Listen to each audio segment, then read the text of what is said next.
Life में एक चीज याद रखना, कुछ पैसा फ्यूचर के लिए सेव करना। लॉ की नजर में पार्टनर्स और पार्टनरशिप फॉर्म एक ही हैं, तो बहुत ही शानदार तरीके से आपका ये जो चैप्टर है फंडामेंटल्स वो रेडी हो जाएगा। Hello everyone, welcome back to our channel accounts आसान है। तो बच्चों, आशा करता हूं आप सभी लोग बहुत अच्छे होंगे और मैं बता दूं कि मैं भी बहुत अच्छा हूं। ठीक है सर, तो हम लोगों ने लास्ट लेक्चर में क्या देखा था? हम लोगों ने देखा था बच्चों पार्टनरशिप एक्ट के बारे में हम लोगों ने पढ़ा। हम लोगों ने डिस्कस की पार्टनरशिप की डेफिनेशन, हम लोगों ने देखे कुछ कैरेक्टरिस्टिक्स, ठीक है, और थोड़ा बहुत हम लोगों ने प्रकाश डाला किस चीज पे कि जहां पर पार्टनरशिप डीड साइलेंट होती है तो पार्टनरशिप एक्ट 1932 के प्रोविजंस वहां पे लग जाते हैं। अब सर, इस क्लास का क्या ऑब्जेक्टिव है, जरा एक रोड मैप दे दो, हम क्या चर्चा करने वाले हैं। सर, हम लोग डिस्कस करेंगे यहाँ पर पीएनएल अप्रोप्रिएशन अकाउंट। मैंने लास्ट लेक्चर में आपको बताया था कि दो टाइप के सिग्निफिकेंट अकाउंट्स हैं जो पार्टनरशिप फर्म बनाती है। पहला पीएनएल अप्रोप्रिएशन अकाउंट और दूसरा पार्टनर्स कैपिटल अकाउंट। ठीक है। अब सर, जैसा कि मैंने प्रॉमिस किया था कि पीएनएल अप्रोप्रिएशन अकाउंट के एक एक आइटम पे हम लोग एक सेपरेट लेक्चर लगाएंगे जिससे आपके कॉन्सेप्ट्स एकदम मजबूत हो जाए। उससे पहले मैंने सोचा कि एक बार ना सारे के सारे जो ट्रांजैक्शन होती है मेरी पीएनएल अप्रोप्रिएशन की, उसको थोड़ा सा टच बेस कर लेते हैं, थोड़ा सा चर्चा कर लेते हैं एक एक ट्रांजैक्शन पे। फिर आने वाले लेक्चर्स पे एक एक चीज पे हम लोग एक सेपरेट लेक्चर लगाएंगे, ठीक है ना। तो इससे क्या होगा, आज आपको एक मोटा माटी आइडिया लग जाएगा कि क्या क्या ट्रांजैक्शन चलती है मेरी पीएनएल अप्रोप्रिएशन अकाउंट में, और फिर आने वाले लेक्चर में एक एक चीज को हम अच्छे से डिकोड कर लेंगे। तो बहुत ही शानदार तरीके से आपका ये जो चैप्टर है फंडामेंटल्स वो रेडी हो जाएगा। ठीक है सर, ओके। बट उससे पहले लास्ट में जब मैंने पिछला लेक्चर एंड किया था, एक आपको मंत्रा बताया था, और वो क्या था सर? वो ये था बच्चों कि जो पार्टनरशिप फर्म जब भी अपने अकाउंट्स बनाएगी ना, जब आप सॉल्व कर रहे हो क्वेश्चन को, आपको हमेशा सोचना है पार्टनरशिप फर्म के पॉइंट ऑफ व्यू से। और यहीं से मैं आपको एक कॉन्सेप्ट अभी शुरू कराता हूं, और वो क्या है sir? Legal versus accounting point of view. क्या बोला बच्चों मैंने? Legal versus accounting point of view. ठीक है। अब sir, legal point of view से अगर मैं बात करूं ना, तो आप मानो कि पार्टनर्स और पार्टनरशिप फर्म ये दोनों एक ही हैं। कहने का मतलब, अगर फर्म लॉस में जाती है ना, तो पार्टनर्स अपने पर्सनल एसेट्स, अपना पैसा लगा के भुगतान करेंगे इस लॉस का। ठीक है ना। तो लॉ की नजर में क्या है सर? लॉ की नजर में पार्टनर्स और पार्टनरशिप फर्म एक ही हैं, दो जिस्म एक जान है लीगल पॉइंट ऑफ व्यू से। लेकिन लेकिन लेकिन हमें अभी लीगल पॉइंट ऑफ व्यू पे चर्चा नहीं करनी है सर, हमें तो क्वेश्चन सॉल्व करना है अकाउंट्स का। और अकाउंटिंग पॉइंट ऑफ व्यू ये कहता है बच्चों कि पार्टनर और पार्टनरशिप फर्म दोनों अलग अलग हैं, और हमेशा किसके पॉइंट ऑफ व्यू से सोचना है बच्चों? हमेशा सोचना है पार्टनरशिप फर्म के पॉइंट ऑफ व्यू से। अब सर, ये तो थोड़ी सी कंफ्यूजन हो गई, और हम कैसे सोच पाएंगे? अरे बहुत सिंपल है, हमेशा ये सोचना कि जो चीज पार्टनर को फायदा करेगी वो फर्म के लिए नुकसान है, और फर्म के लिए जो नुकसान है वो पार्टनर का फायदा है। यानी कि मैं कह सकता हूं जनरली इन दोनों में क्या चलता है सर? इनवर्स रिलेशन चलता है। अब एग्जांपल दे दो सर, कैसे समझना है? एग्जांपल समझो आप। हम लोग स्टार्ट करते हैं सर इंटरेस्ट ऑन कैपिटल से, बट उससे पहले मैं आपको बता दूं कि जो पीएनएल अप्रोप्रिएशन है ना बच्चों, वो एक नॉमिनल अकाउंट होता है। और नॉमिनल अकाउंट का ये रूल होता है कि आप डेबिट साइड पे, यहां पर डेबिट साइड पे आप सारे खर्चे लिखते हैं, एंड क्रेडिट साइड पर आप सारी इनकम लिखते हैं। तो ये जो मेरा नेट प्रॉफिट ब्रॉट डाउन आ रहा है बच्चों, ये कहां से आ रहा है सर? ये तो प्रॉफिट एंड लॉस अकाउंट से आ रहा है। करेक्ट। इंटरेस्ट ऑन ड्रॉइंग्स मैंने क्रेडिट साइड पे लिखी है, और हम इसका लॉजिक भी समझेंगे मैंने क्यों क्रेडिट साइड पे लिखी है। On the other hand, debit side पे आप देख पा रहे हो इंटरेस्ट ऑन कैपिटल, सैलरी, कुछ रिजर्व्स, और लास्ट में डिविजिबल प्रॉफिट्स। अब सर फटाफट से समझा दूं कि ये मैंने डेबिट साइड पे क्यों लिखे हैं, और ये सारी ट्रांजैक्शन मैंने क्रेडिट साइड पे क्यों लिखी है। कर ले सर चर्चा इस पे। सबसे पहले बात करते हैं सर इंटरेस्ट ऑन कैपिटल पे। एक बात बताओ मेरे को बच्चों, एक बैंक का एग्जांपल लेते हैं। अब आप सोचना, अभी आप पार्टनर को भूल जाओ, ठीक है ना। अभी आप सोचो, मान लो कि मेरे हिसाब से सोचो, रक्षित, ठीक है, सीए रक्षित जाते हैं कोटक बैंक के पास, ठीक है, और 5 लाख रुपए जमा करा देते हैं उनके अकाउंट में। एक नया अकाउंट मैंने खुलवाया, ठीक है ना, स्टार्ट ऑफ द ईयर में, और 5 लाख रुपए उसमें जमा करा दिए। अब सर बैंक में जमा करा दिए तो पूरे साल बैंक मेरे को उस पर ब्याज देगा। करेक्ट। बिल्कुल सर। किस रेट से देगा? जो भी होता है जनरली, मान लो मैंने सेविंग्स अकाउंट खुलवाया तो उस पर जनरली मेरा 7 से 8% का रहता है। ठीक है। सिमिलरली, अब आप एक बात बताओ बच्चों, अगर पार्टनर्स पार्टनरशिप फर्म में या बिजनेस में पैसा लगा रहे हैं, ठीक है, तो वो चाहेंगे ना, जो उन्होंने पैसा लगाया उस पैसे लगाने को क्या बोलते हैं सर? उन्होंने बिजनेस में क्या लगाई? कैपिटल लगाई। और सर उस कैपिटल पे वो लोग क्या चाहेंगे? मेरे को ब्याज मिले। और क्यों चाहेंगे सर? एक बात बताओ, इस एग्जांपल को देखो, मान लो 1 अप्रैल 2024 को दो पार्टनर हैं, mister A and mister B. ठीक है, mister A and mister B दोनों ने एक पार्टनरशिप फर्म स्टार्ट करी। ए ने लगाए 2 लाख रुपए, बी ने लगाए 3 लाख रुपए। कब लगाए सर? 1 अप्रैल 2024 को। अब एक बात बताओ बच्चों, पार्टनरशिप फर्म में ये पैसा ना लगा के अगर ए और बी यही पैसा बैंक में लगा देते, तो क्या बैंक ए और बी को ब्याज देता? बिल्कुल देता सर। अब आप ये सोचो, अगर यही पैसा बैंक में ना लगा के मिस्टर ए और मिस्टर बी जो दो पार्टनर हैं उन्होंने फर्म में लगाया, तो क्या ये फर्म की जिम्मेदारी नहीं बनती कि इसी पैसे पे पार्टनर्स को क्या दे सर, इंटरेस्ट दे, राइट? अब आप सोचो, पार्टनर्स ने तो रिस्क लिया है, ये पैसा डूब भी सकता है उनका, यही पैसा बैंक में लगाते तो टेंशन फ्री होके 7 से 8% ब्याज कमा सकते थे, बट उन्होंने क्या किया सर, ये पैसा बिजनेस में लगाया, तो वो भी चाहते कि मेरे को इस पे कुछ रिटर्न मिले, ठीक है ना? तो सर फर्म क्या करती है, फर्म सर कॉम्पेंसेट करती है पार्टनर्स को, जो पैसा उन्होंने बिजनेस में लगाया उस पैसे पे ब्याज देकर, और इसी को बोलते हैं सर हम इंटरेस्ट ऑन कैपिटल। अब सर एक बात बताओ, ये जो ब्याज पार्टनर ने कमाया फर्म से, तो पार्टनर की तो क्या हुई सर, इनकम, और फर्म ने दिया ये पैसा पार्टनर को, तो फर्म के लिए क्या हुआ सर, फर्म के लिए खर्चा हुआ। वही तो मैं कह रहा हूं, जो चीज पार्टनर के लिए इनकम है फर्म के लिए खर्चा है, जो फर्म के लिए इनकम है वो पार्टनर्स के लिए खर्चा है, ठीक है? अब इसमें फटाफट से बताओ सर इंटरेस्ट ऑन कैपिटल कैसे निकलेगा। अब सर इंटरेस्ट ऑन कैपिटल ना जनरली क्वेश्चन में रेट ऑफ इंटरेस्ट दिया होता है आपका, और रेट ऑफ इंटरेस्ट आपका डीड में मेंशन होता है, ठीक है? अब मान लो इस एग्जांपल में वो कितना है सर, 8% है, तो सर अगर पार्टनर ए ने शुरुआत में, साल के शुरुआत में 2 लाख रुपए लगाए, तो क्या मैं बोल सकता हूं पार्टनर ए पूरे 12 महीने पे इस पे ब्याज कमाएंगे? Yes sir. ये मैंने सबसे सिंपलेस्ट केस लिया है, इसमें कोई भी कुछ भी मैंने अलग टाइप की ट्रांजैक्शन नहीं डाली है। सिमिलरली मिस्टर बी ने 3 लाख रुपए लगाए, वो भी 12 महीने का इस पे ब्याज कमाएंगे, ठीक है? अब बता दो सर कितना निकलेगा rate of interest, sorry interest on capital कितना निकलेगा, जितना पैसा मैंने लगाया, ठीक है, रेट दिया ही हुआ है क्वेश्चन में, और कितने टाइम के लिए लगाया सर, 12 महीने के लिए लगाया। अभी मैं इसके फॉर्मूले पे नहीं जा रहा, ये मैंने सिंपली एक बेसिक मैथ्स करी है, ठीक है ना, इसमें कोई रॉकेट साइंस नहीं किया है बच्चों मैंने। और सर 12 महीने क्यों लिए सर, जिस दिन आप बैंक में पैसा लगाते हो उसी दिन से आपका इंटरेस्ट निकलना स्टार्ट हो जाता है। अब मैं मान रहा हूं इस एग्जांपल की मैंने स्टार्ट ऑफ द ईयर में ही पैसा ये डाल दिया था बिजनेस में, तो मैं पूरे 12 महीने पे ब्याज कमाऊंगा या नहीं कमाऊंगा? यस सर बिल्कुल कमाऊंगा। फटाफट से बता दो कितना आएगा सर, 16,000 और 24,000। अब सर कैच क्या है, यहां पर आपको दो चीजों को समझना है। इंटरेस्ट ऑन कैपिटल पार्टनर्स के लिए क्या है, इनकम है, और पार्टनरशिप फर्म के लिए क्या है सर, पार्टनरशिप फर्म के लिए खर्चा है। और क्योंकि मैं अकाउंट्स पार्टनरशिप फर्म के पॉइंट ऑफ व्यू से बना रहा हूं, तो पार्टनरशिप फर्म के लिए क्योंकि ये खर्चा है, तो पीएनएल अप्रोप्रिएशन के डेबिट साइड पे मैं इसको लिखता हूं, ठीक है? I hope this point is clear. Bank के एग्जांपल से सोचोगे कभी गलती नहीं करोगे, ठीक है? दूसरा सर इंटरेस्ट ऑन कैपिटल निकलता है ओपनिंग कैपिटल पे, ठीक है ना? जितनी कैपिटल बिजनेस में through out the year invested रहेगी उस रेट पे मैं लगाता जाऊंगा। अब यही मान लो अगर मैंने मिड ईयर में आके, अगर मान लो मिस्टर ए ने 1 लाख रुपए और लगा दिए, ठीक है ना, मान लो मिस्टर ए ने 1 लाख रुपए और लगा दिए सर, मान लो, और ये पैसा लगाया इसने 1 अक्टूबर को, तो अब एक बात बताओ, क्या मैं पूरे साल 2 लाख पे इंटरेस्ट कमाऊंगा एज अ मिस्टर ए? अभी समझो मैं मिस्टर ए हूं, तो क्या मेरे को 2 लाख पे फर्म इंटरेस्ट देगी? नहीं ना सर।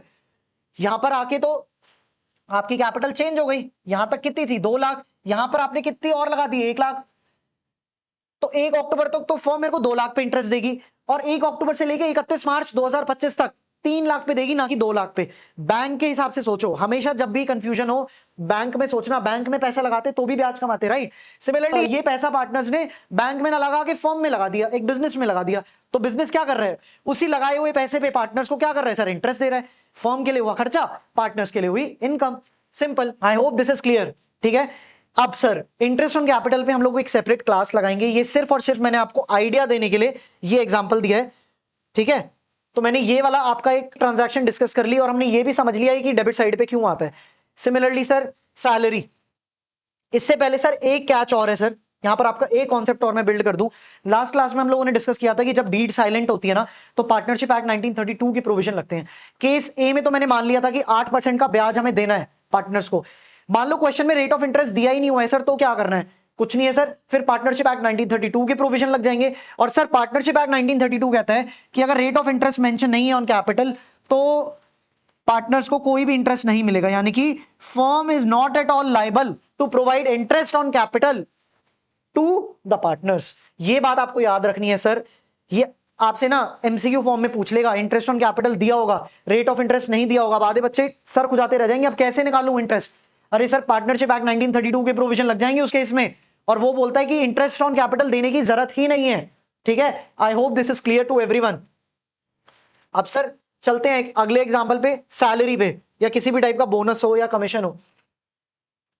चलो सर, सैलरी तो एक छोटी चीज है, मैं फटाफट से बता देता हूं।